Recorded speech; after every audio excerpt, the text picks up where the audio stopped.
Miss, bom dia, obrigado por atender nosso convite. Bom dia, Agostinho, bom dia a todos os ouvintes da Rede Bandeirantes, é James mesmo, pode James. falar James Francisco, tá tudo certo. Então, James Francisco, que é o presidente do Corém aqui de São Paulo. Ô James, eu imagino que essa decisão do ministro Barroso pegou vocês de surpresa, né? E já se fala, inclusive, estava lendo aqui, houve já várias reuniões do Corém e outras entidades que representam a categoria, já se fala, inclusive, numa possibilidade de paralisação. Como é que vocês estão analisando essa medida do ministro Barroso, que pegou, na verdade, todo mundo de surpresa, né? Agostinho, a medida realmente foi uma medida que trouxe grande surpresa e decepção a toda a categoria da enfermagem. Os 2.700.000 profissionais de enfermagem já contavam desde o dia 5 de agosto, quando foi assinada a lei pelo presidente Jair Messias Bolsonaro, a Lei 14.434, com o início do pagamento do piso salarial da enfermagem. Durante todo esse trajeto da assinatura da lei até o dia de hoje, diversas instituições já haviam sinalizado que iriam pagar o piso salarial da enfermagem, tanto instituições públicas quanto instituições privadas, e já existem aquelas que até pagam ao profissional de enfermagem o valor do piso salarial da enfermagem, que não traria nenhum impacto. Mas, infelizmente, durante todo esse trajeto, nós também tivemos diversas falas, principalmente do sindicato patronal, dizendo que haveria fechamento de leitos de hospitais, haveria quebra de hospitais, haveria demissão em massa de profissionais de enfermagem. E quando tudo isso é colocado, a primeira coisa que vem à sociedade é que a sociedade vai ficar desassistida e que a sociedade vai ser prejudicada, né? Essa é uma luta de mais de 20 anos de toda a categoria da enfermagem. Nós lutamos por uma aprovação de um piso salarial da enfermagem há mais de 2 décadas, onde já tivemos diversas mobilizações no Senado, na Câmara dos Deputados, e nos últimos 2 anos nós conseguimos fazer isso. Então não é um assunto novo para toda a sociedade. A enfermagem já busca isso há mais de 2 décadas e tem trabalhado. Nos últimos 2 anos conseguimos intensificar isso com o apoio da sociedade, que reconheceu o papel do profissional de enfermagem. Nós vivemos num mundo onde o modelo estabelecido é um modelo medicalocêntrico, onde o médico é o principal fator vinculado à questão saúde, mas a enfermagem demonstrou à sociedade o papel que ela tinha. A enfermagem é a espinha dorsal de toda a saúde brasileira. Nós somos a profissão que estamos à beira-leito 24 horas por dia, cuidando dos demais pacientes que estão sob a nossa tutela. E aí, ao longo desses últimos 2 anos, quando se discutiu o piso salarial da enfermagem, as instituições não buscaram formas de se adequar, porque imaginavam que isso não seria aprovado. Mas nós conseguimos, com muita luta, aprovar o piso salarial da enfermagem, e a partir de agora, nós temos uma lei que foi suspensa aí por 60 dias pelo ministro Barroso, respeitamos o posicionamento dele, mas é muito importante que a sociedade saiba que durante a tramitação do PL 2564 de 2020, tanto no Senado quanto na Câmara dos Deputados, tudo aquilo que ele apontou, que ele precisava de novos esclarecimentos, foi dado tanto pelo grupo de trabalho, que foi coordenado pelo deputado Alexandre Padilha, onde foi mostrado que o impacto orçamentário é de 16 bilhões de reais para a implantação do piso salarial da enfermagem, sendo um gasto, isso equivalente a 3% do orçamento do SUS, 2,5% do orçamento das operadoras de saúde, ou seja, um dado extremamente viável para o impacto orçamentário que se pensa, né, em toda essa conjuntura, onde nós observamos nos últimos meses aí sendo publicado por todas as grandes redes de hospitais que houve um aumento do faturamento dessas redes, em torno do que foi publicado de 49,5% do aumento no ganho em decorrência dos últimos anos da pandemia. Então, mesmo com todos os gastos, houve pelo setor privado um aumento de ganhos, o que justifica, é claro, o pagamento aí do piso salarial da enfermagem. Quanto que você falou que seria necessário, pelos cálculos que vocês fizeram, para bancar esse novo piso? 16 bilhões de reais. 16 bi? Isso. 16 Quando bi. começou a discussão, o setor privado trouxe que esse número seria de 40 bilhões de reais.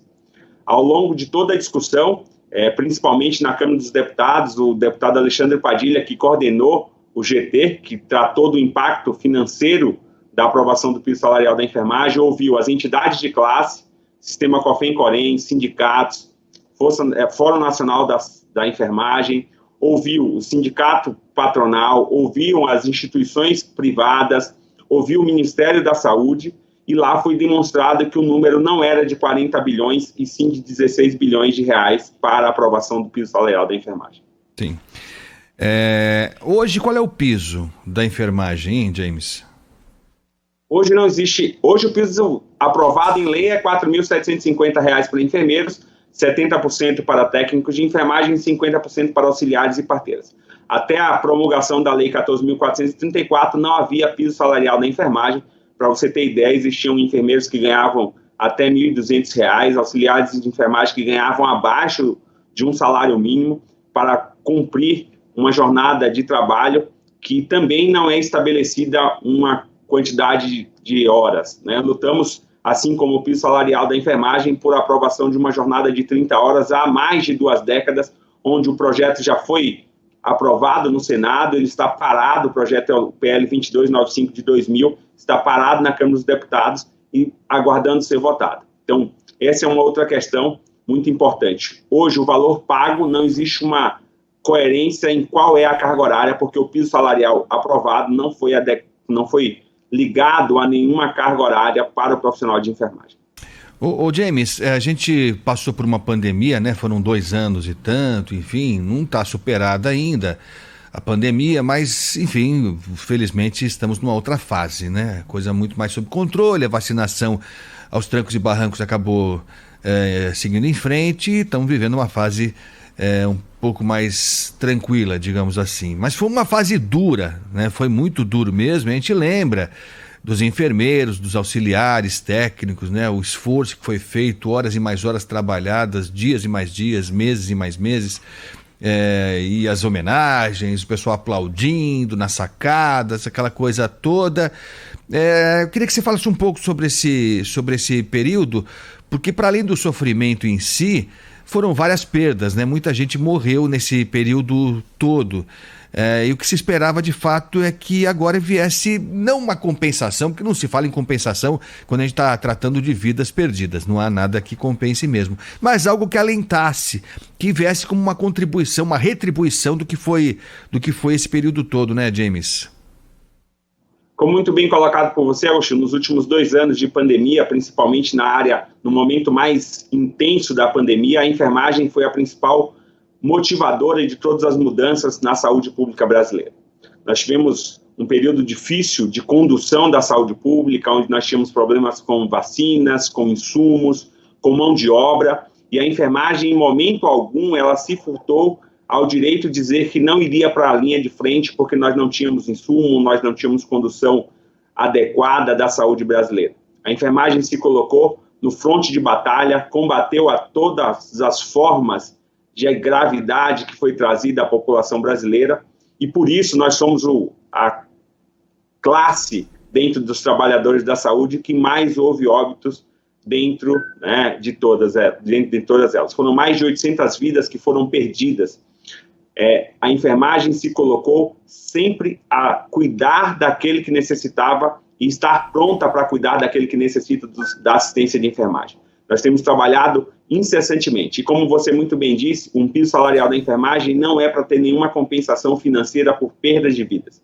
É simplesmente para fazer uma correção histórica de mais de 20 anos de uma categoria que luta e sempre continuará lutando pelo melhor da sociedade, pela saúde de todos os cidadãos. A enfermagem se coloca a ponto de cuidar sempre do outro e muitas vezes se esquecer, né, da sua própria saúde. O profissional de enfermagem muitas vezes está adoecendo por situações como essa, onde não tem uma recompensa financeira adequada por aquilo que ele promove, ele não tem condições adequadas de trabalho, com falta de equipamentos de proteção individual, uma condição salubre dentro das unidades de saúde, porque não existe uma sala de descompressão. Você mesmo já trouxe à baila diversas vezes esse assunto, falando das condições de trabalho dos profissionais de enfermagem, onde muitas vezes outras categorias da área da saúde são muito bem tratadas, com uma sala de conforto, uma sala de descompressão adequada, e o profissional de enfermagem muitas vezes vai parar no banheiro, no expurgo, embaixo de balcões, porque não existe um olhar diferenciado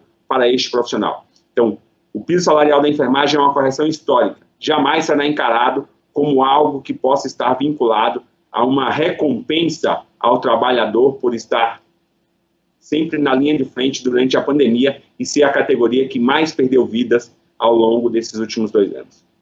A gente está conversando aqui no Manhã Bandeirantes com o presidente do Conselho Regional de Enfermagem aqui de São Paulo, James Francisco dos Santos. Estava falando, né, da situação crítica, e só pela oportunidade, para dizer também que a gente não esqueceu desse assunto. A gente está vivendo um drama no Hospital da Brasilândia. O James está acompanhando também de perto, lógico. É um drama mesmo, é um drama terrível. E quando a gente fica acompanhando casos individuais, eu tenho oportunidade, infelizmente até digo isso, é algo terrível. Você acompanha a realidade individual de alguns profissionais que foram demitidos de novo. Na semana passada houve um novo corte ali. E é assustador mesmo, é assustador. Campanhas estão sendo feitas para arrecadar alimentos, doações. É uma coisa terrível você imaginar alguém que sai de casa para cuidar de vidas. E aqui não é fazer filosofia barata, não, é exatamente isso, é disso que se trata. Vai para salvar a vida, se empenhando, colocando a vida em risco, e volta para casa e não tem como garantir a vida dos filhos. É disso que se trata. É disso que se trata. Eu recebi agora há pouquinho uma campanha que estão fazendo para arrecadar alimentos para profissionais do Hospital da Brasilândia que não têm o que comer. Eles não têm o que comer. Eu nem vou citar outros casos mais críticos de pessoas que estão perdendo o juízo, estão cometendo desatinos por causa disso. Eu vou poupar o ouvinte disso, mas creiam que a situação é crítica mesmo. Agora, o James, a partir do que está colocado, teremos 60 dias sem esse aumento, né? Sem esse reajuste sendo exercido na prática. Vocês pretendem fazer o quê? Porque eu estava lendo já proposta, inclusive, de paralisação da categoria. Isso está sendo considerado, James? Antes de responder a sua pergunta, eu vou me dar o direito de comentar o que você estava falando do Hospital da Brasilândia. Nós estivemos, enquanto Conselho Regional de Enfermagem, naquela instituição, quando houve a troca de instituições de OS, lá onde houve a grande demissão de profissionais de enfermagem, foi garantido que a sociedade estava sendo assistida pelos profissionais que estavam lá. Então, a enfermagem continuou trabalhando ali mesmo com todas essas condições. Infelizmente, a nossa política pública brasileira permite situações como essa, onde as organizações sociais são trocadas e o trabalhador é o menos privilegiado nesse sentido, acaba perdendo seu emprego, fica sem os seus recursos trabalhistas que deveriam ser garantidos pelos contratos de trabalho. Bom, falando do que você nos perguntou a respeito da mobilização, o sistema COFEM-COREM é responsável hoje por fazer toda a fiscalização e disciplina do exercício profissional. Não cabe ao sistema COFEM-COREM chamar o movimento paredista, chamar o movimento de greve. Isso é legítimo dos sindicatos, com a devida aprovação dos profissionais. Então, os sindicatos estão se mobilizando, estão marcando assembleias, fazendo com que esses profissionais possam deliberar realmente se é para existir greve. O que nós chamamos a atenção enquanto sistema dos Conselhos Regionais de Enfermagem é que essa mobilização ela precisa existir.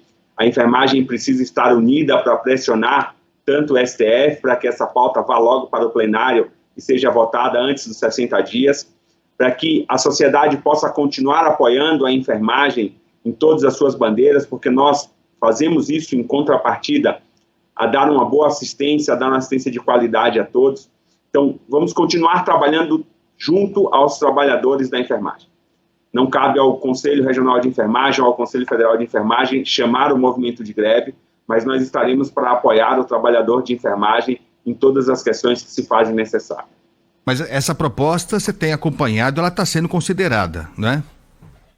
Sim, essa proposta está sendo considerada pelos sindicatos. Nós temos aí a Federação dos Sindicatos, o Fórum Nacional da Enfermagem, que tem a representação de todos os sindicatos do Brasil, tanto de enfermeiros quanto de auxiliares e técnicos de enfermagem, e tem existido essa mobilização. O sistema COFEM-COREM, ele trabalha do ponto de vista de estar garantindo a qualidade da assistência às pessoas, à sociedade, e assim buscando a mobilização junto ao Supremo Tribunal, junto aos deputados, aos senadores, que já se manifestaram de forma positiva ontem, tentando fazer com que houvesse uma conversa com o ministro Barroso.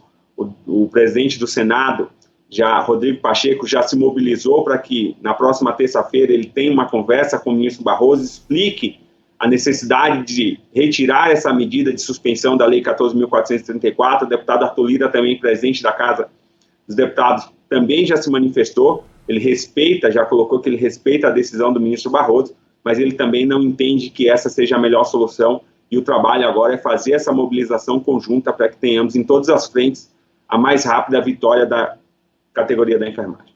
Ô James, só para a gente encerrar, é lógico que a gente vai estar acompanhando esse assunto, que é essencial, né, em todos os sentidos. Vocês reafirmam, tem dados que mostram que é possível que os hospitais paguem esse salário. E eu pergunto, é lógico que a gente tem realidades diferentes. Você falou, por exemplo, os hospitais privados, a gente consegue imaginar que de fato seja mais fácil para eles bancarem esses valores. Agora você pega, eu falei recentemente com representantes, por exemplo, das Santas Casas, que historicamente tem problemas. E a gente sabe, inclusive, também que em alguns casos tem problemas por má gestão. Também a gente tem que destacar isso, né? A tabela SUS não é reajustada há 15 anos, há toda uma dificuldade. Mas vocês estão convencidos de que hospitais públicos, privados, Santas Casas têm condição orçamentária de bancar esse aumento? Faustino, durante toda a tramitação do PL 2564 se discutiu a fonte de custeio para o piso salarial da enfermagem para instituições públicas e filantrópicas de todo o país. Nós entendemos que para muitas instituições, o piso salarial da enfermagem representa um aumento importante na sua folha de pagamento, mas você já foi muito claro nas suas colocações. Muitas vezes a má gestão, desvios que acontecem ao longo dos trajetos, fazem com que os recursos financeiros já estejam escassos. Nós ouvimos diversas colocações dos membros das direções das Santas Casas, onde já existe um déficit muito grande da folha de pagamento. Vou dar um exemplo que eu estive em uma das reuniões na Santa Casa de Batatais. Nós estávamos discutindo com os profissionais de enfermagem, com a aprovação do piso salarial da enfermagem, onde as pessoas estavam ali nos colocando que já existia um déficit financeiro de R$300 mil a cada mês. Ou seja, não era o piso salarial da enfermagem que estaria trazendo esse déficit, era a não correção da tabela SUS, a forma de pagamento do governo e de repasse às instituições públicas e filantrópicas, que é equivocado, que deve ser corrigido. Ou seja, com o piso salarial da enfermagem, você passa a aumentar esse déficit. Mas veja, não é verdade absoluta que o piso salarial da enfermagem vai levar ao fechamento de leitos, que vai levar à quebra das instituições filantrópicas, das instituições públicas. Nós já discutimos tanto junto aos deputados quanto aos senadores as fontes de custeio. A deputada Carmen Zanotto, que é a única representante da enfermagem no cenário nacional, ela esteve ali ao longo de muitas vezes no palanque, no púlpito da Câmara dos Deputados, discursando para que houvesse a aprovação da fonte de custeio. Ela já trouxe isso. Nós temos aí a desoneração da folha de pagamento do setor saúde. Já existem 17 segmentos que têm a desoneração da folha. A saúde seria o 18º segmento a também ter essa benesse. Temos aí a taxação sobre o jogo de azar, que já é uma realidade no nosso país, isso já acontece. Temos jogo de azar espalhado por todo o nosso país, isso deveria ser taxado para que parte desses recursos voltasse para o pagamento do piso salarial da enfermagem. E a última fonte de custeio é justamente a taxação sobre a mineração. Ou seja, possibilidades de vir os 16 bilhões, ela existe. O que vale agora é um movimento forte junto aos nossos representantes parlamentares do Senado e da Câmara dos Deputados para que eles votem os projetos de lei para que possa ter fonte de custeio e que o governo também possa se mobilizar e dizer de onde é que vai vir esses 16 bilhões de reais. Lembrando que nós temos um orçamento secreto da Câmara dos Deputados que é igual valor ao piso salarial da enfermagem, de 16 bilhões de reais, e muitas vezes nós nem sabemos onde esse valor é gasto. Ou seja, uma mobilização adequada de todas as forças podem gerar o custo, né, que todos dizem que não é possível de ser pago, ou seja, esses 16 bilhões têm sim condições de ser pago a todos os profissionais de enfermagem. Quando a gente fala de orçamento secreto, aí realmente fica difícil convencer qualquer categoria de que na hora do seu aumento não tem grana para pagar. Aí esse seu argumento acho que sepulta qualquer polêmica. Não dá, né? O que se diz administrar é você eleger prioridades, né? Nunca tem tudo, né? Nunca tá sobrando, nunca a gente tá na fartura, ou quase nunca. Então você tem que escolher qual é a sua prioridade. E aí, na hora de escolher a prioridade, a gente percebe que muitas vezes esses direitos que são básicos, né? Estamos falando de um salário de R$ 4.750, né? Não é uma fortuna, né? Não é uma fortuna definitivamente. James, muito obrigado pela presença aqui no Manhã Bandeirantes. Vamos seguir acompanhando aqui e a gente vai se falar muito mais sobre isso ainda, tá bom? Um abraço. Obrigado, Agostinho. Obrigado a todos os ouvintes. Estamos à disposição sempre. Legal. James Francisco dos Santos, que é presidente do Conselho Regional de Enfermagem aqui de São Paulo.